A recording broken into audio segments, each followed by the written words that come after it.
Hello. Welcome to this edition of Coping Skills 101. I'm going to start out with a little story today. It's called The Old Donkey in the Well.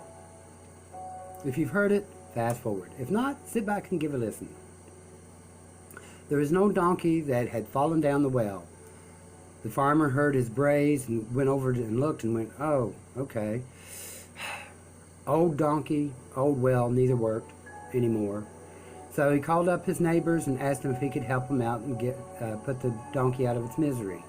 So they all came over and they each grabbed shovels and they started shoveling dirt on top of the donkey. Every time the donkey would hit his back, he would shake it off and he would step on it. And he realized, little by little, he was rising.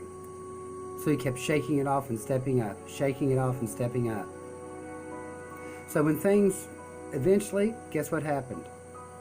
He was able to step out of the well. So when life throws dirt on your back, shake it off and step up.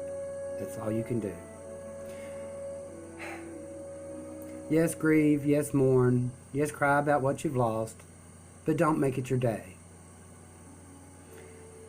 One of the things that I find in the mental health field is, I think I mentioned this yesterday, was that we focus on our mental illness, our depression, our anxiety, whatever, and we give it power.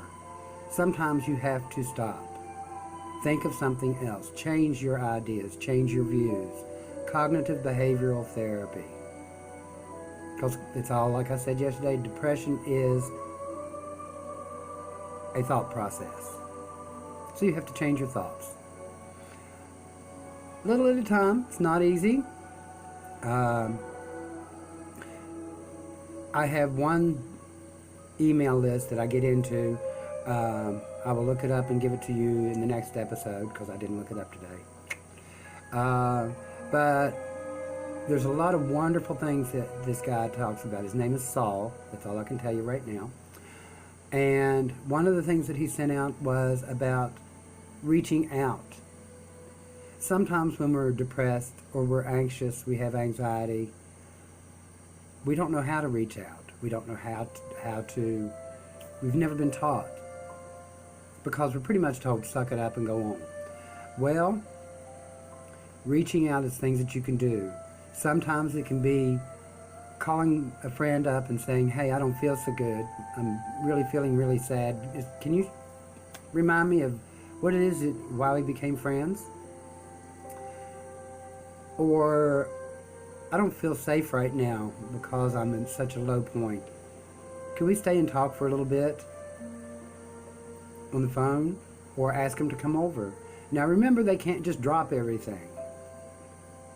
Because a lot of times, like after John died, there was a lot of people, "Oh, if you need anything, just come and ask. Just ask me, call me and let me know, and I'm here for you." Well, we don't want to be a burden on people, quote, quote, so we don't call. They go on with their lives, but our life is now a new life.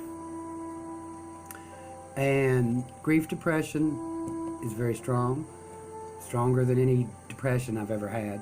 But we can get through it. People have done it from the beginning. My mom and dad taught me very well.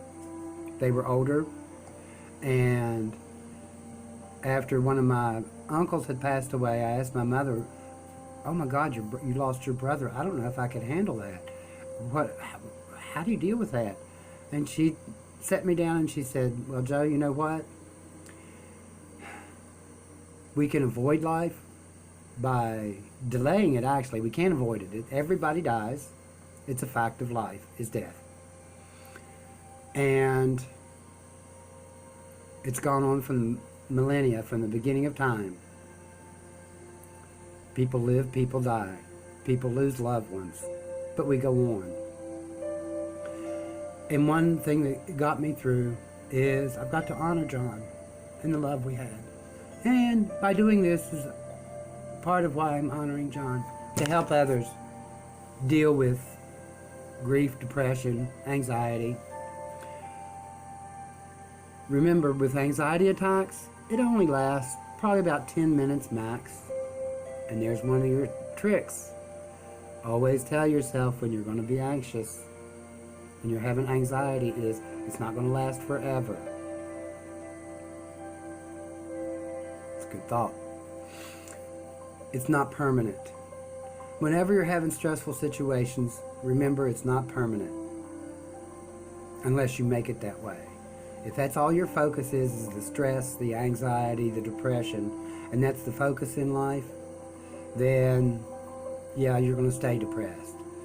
And I have problems when people come into the hospital with depression and anxiety, suicidal thoughts, whatever. They get on medication and they feel better, but guess what? In the hospital setting, it's very clinical. There's not a lot of stress actually, at all. And when you go back home, I've asked this question a lot. When they go back home, yeah, the medication helps, but the depression's still there. The anxiety's still there.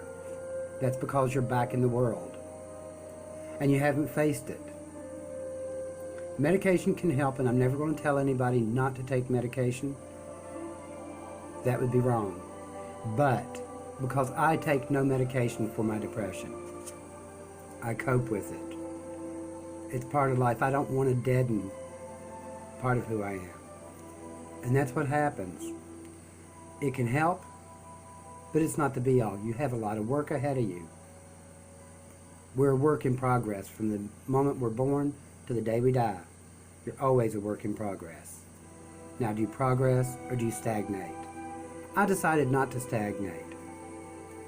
I had to pick up and do things. One of the things that with John, when we first moved in together, I was like missing having a dog, and I was like, I want a dog. We're not ready yet, honey. He was the more resourceful and more with it in that area. I was very spontaneous. Let's do it, without really thinking things through sometimes. And so we held off and held off. Well, after John passed, first thing I did, guess what? I got a dog. His name's Boudreaux. He's laying at my feet right now. I'll introduce him to you later. And he has helped me a lot. Because when I get those depressed feelings and decide that I can't do it anymore, I've got somebody that depends on me, my baby Boudreaux. And that helps get me through. If you're not an animal person, then don't worry about it. Don't try. Because if you're not an animal person and you try to get one and you're aggravated by it all the time and you don't know what to do, because he's a handful, let me tell you. He's not a lot of trouble, but boy, let him get loose and he's going to run the streets. He actually got hit the other day and hurt his foot. He didn't break it, but he's really sore. And that's brought him a little bit calmer, I think. Because he's like, nope, but because I don't have a fenced yard. And he gets loose and he loves to run, because when I first got him, that's what he did. And doing a lot of training with him. And I'll tell you now, if you have an animal that's giving you trouble, I know this is totally off the subject, but one of the things that can be part of your stress is an animal that has just gone wild. Watch Lucky Dog on Saturday mornings at 7 o'clock on CBS. Or that's Central Time. Brandon McMillan is an excellent trainer. He goes through the 7 common commands. Let me see if I can remember them all. Sit, stay, down, come, off, heel, and no. I did it. Yay. And he shows you how to train your dog to do these things. Once you have a more ruly dog, instead of unruly, be a lot better. But, like I said, Boudreaux, if he gets loose, he loves to run. So, and I can't catch him because he gets close to him and he runs. He's pulled me through a lot. When I'm really, really depressed, I just get a hug from him. I feel a little better. Not 100%. Sometimes we have to deal with. Like I said yesterday, I think, don't shove it under the carpet. Deal with it. Meditation. Meditation is one of the best things that's helped me through this. Because if you have trouble with depression and anxiety, A lot of times we have trouble going to sleep because our mind's racing and just keeps thinking and keeps thinking and keeps thinking. And it won't shut down. You can take, and if you lose a lot of sleep, you can actually become delusional if you're up for hours, like days, which some people that I've worked with have been. And one of the ways it helps me is meditation, because your mind's racing and you want to use a guided meditation. There's plenty on YouTube. Look for guided meditations. There's a place called Brain Sync, SYNC. Kelly Howe is her name. She started it. And what they did, they went through and did an auditory study, a test, like a hearing test, while they were doing an EEG, which is the brain waves. And with each tone, they marked down which brain waves were affected by which tones. And they put those tones into music, like with your alpha state. I would recommend that you do this. Try it out. When I first started meditating, it was like, I felt like, because there's always the comedy of meditations.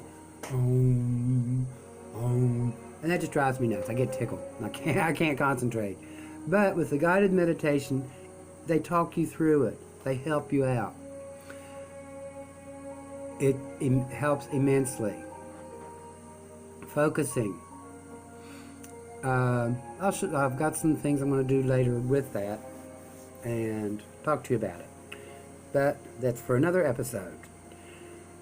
I think I'm going to make these into 15-minute episodes, because sitting here talking for half an hour is just a little bit much, and people probably won't be watching it that long. If you have any questions or comments, please feel free to below. Put it there. Subscribe to my page, to my channel, because I'll be putting out new episodes every so often. Now that I'm semi-retired, got plenty of time to do something, and I thought, well, this is a good way to do it. I pull from many, many resources. There's a video about cognitive therapy. There's one really good that talks about the negative ants, automatic negative thoughts. And that's really cool. Check it out. Do cognitive behavior therapy ants on YouTube, and you can find the video. The guy wrote it for children, but it's an excellent resource. It gives you some ideas on, maybe where you're going. I may put the link in down below and put it in I have a new playlist called Coping Skills 101, and in that playlist I may put this in there for you to watch, so check it out. We're strength in numbers, talking about reaching out again, back to that subject. I flip around a little bit, so sorry, because I have no script. I may script things later on, but right now I'm just doing this as I see it. You can always reach out for somebody. If you know that you've gone through the depression and the anxiety, if you felt suicidal, and you wait till the very end when you're almost ready to jump over the edge, jump off the bridge, hang yourself, and you call somebody and goes, I want to say goodbye, and hang up. They're going to call 911. You're going to go to the hospital. You're going to get picked up, all kinds of crap. It's not good. You want to try, when you get that first negative thought in your mind, that's when you want to call somebody and ask for help. It could be just talking. Even if you don't feel like talking about it and don't want to get into detail, just call and talk. I will share others as I get these things more planned out. So bear with me, and remember, you are worth a lot. I didn't think I was, but I thought after John died, that was it. I was 61 actually when John passed away. It took me 60 years to find somebody a true love. Didn't think I'd ever find another one. I thought, God, I'd have to be 120 before I found somebody again. Well, the next came back into my life. More about that later. And he's helped me through it. So, stand tall.